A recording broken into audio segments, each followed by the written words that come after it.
Oke, kali ini gue bakal membahas alasan Motoaki mau ikut terlibat dalam konflik X-Cross ini. Nyatanya dia bukanlah bagian dari siswa SMA Oya. Fakta itu ada pada saat seri Six from High and Low Wars, di mana dia diceritakan hidupnya saat ini luntang-lantung dan tanpa tujuan.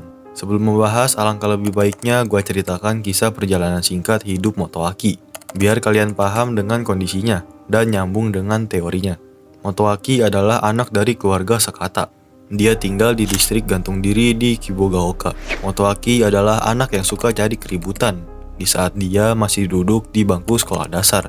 Beberapa temannya diantaranya adalah Hanaoka Fujio, Tsukasa, Suji, Shiba, dan Jamuo.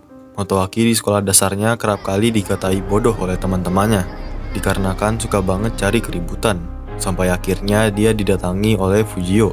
Fujio mengatakan, "Hei Motoaki, sudahlah, jangan frustasi. Jika kau frustasi, datanglah padaku. Akulah yang akan meladenimu." Motoaki berduel dengan Fujio dan kalah. Di sini kita tahu bahwa teman-teman masa kecil Motoaki semuanya peduli pada Motoaki dan juga tahu masalah keluarganya, terutama Suji dan Shiba. Saat tinggal di Kibogaoka, di apartemennya ayahnya ditangkap. Tidak lama ayahnya kecelakaan dan meninggal. Keluarganya pun jadi susah. Di sana Motoaki dan ibunya mendapat perlakuan tidak manusiawi, di mana dikatakan keluarga Sakata terlalu banyak terlibat masalah dan akhirnya dituduh sebagai keluarga pencuri. Akhirnya keluarganya pindah dari apartemen tersebut. Saat sesudahnya Motoaki tinggal hanya bersama ibunya. Keluarganya terus terlilit oleh hutang karena tidak mampu membayar tunggakan yang ada. Saat sudah dewasa, ibu Motoaki meninggal. Akhirnya semua beban hutang milik keluarganya ditanggung oleh Motoaki seorang. Sungguh, dari kisah ini gue sedih dan pengen nangis. Motoaki terkena gangguan mental karena stres yang sangat berat dan membuat ia terkadang menjadi gila. Motoaki akhirnya mencari pekerjaan, namun sayang, dia payah dalam pekerjaannya. Bisa jadi karena bekerja di bawah tekanan dan juga nggak ada dukungan dari orang sekitar. Motoaki teringat akan pesan lama Fujio kepadanya dan akhirnya ia kembali ke tempat lama ia tinggal, kota Chiku, distrik Oyako. Ia di kota itu mengetahui bahwa Fujio masuk SMA Oya. Dia pun terus mencari Fujio terus-menerus dan melakukan teror di dekat stasiun kepada siswa SMA yang dia duga sebagai siswa SMA Oya. Sampai pada akhirnya rumor itu sampai kepada Fujio dan kawan-kawan. Mereka menyadari sepertinya Motoaki sedang frustasi dan sepertinya ia rindu masa-masa bersama teman masa kecilnya.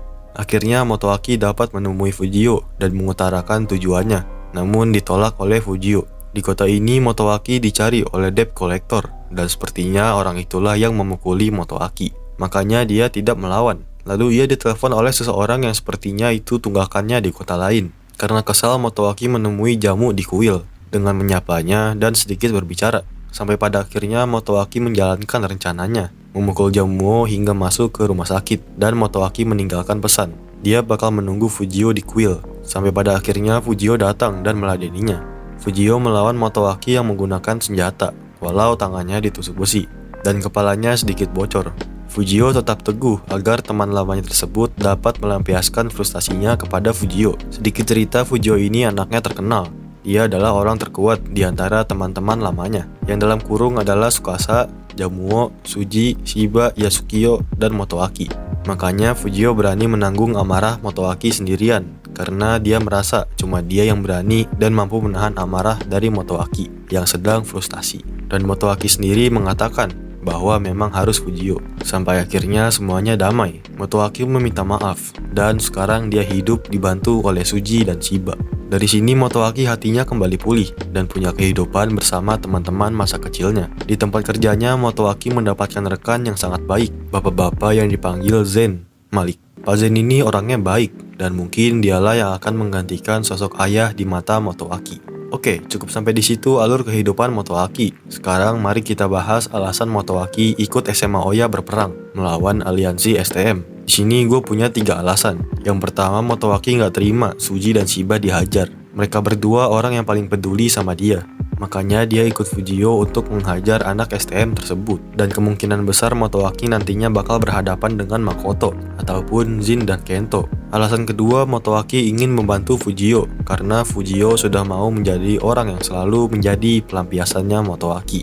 Yang ketiga, Motoaki memang gabut pengen ikut. Gak logis anjir. santai, canda. Tapi Motoaki ini kan lagi kerja, dan keuangannya juga dibantu Suji dan Shiba. Jadi kemungkinan paling kuatnya adalah yang pertama. Dan satu lagi aja gue selipin, kenapa Todoroki terlibat juga dalam konflik ini. Todoroki sekarang sepertinya sudah paham arti dari pertemanan, semenjak dia sudah bersama dengan Fujio dan lain-lain, melawan Hosen dan Kidra.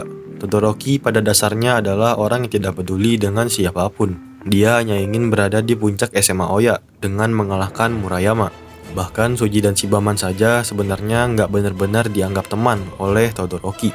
Sampai ada siswa SMA Oya yang nanya kepada Suji dan Shiba, kenapa kalian masih terus mengikuti Todoroki? Nah, untuk hal itu gue juga bakal membahas alasan Suji dan Shiba tetap mengikuti Todoroki. Singkatnya, Todoroki sekarang sudah memahami arti dari pertemanan. Sepertinya Todoroki juga tertarik dengan Fujio. Ya, Fujio ini memang terkenal banget karena banyak temannya. Orangnya baik, ramah, dan tidak jahat.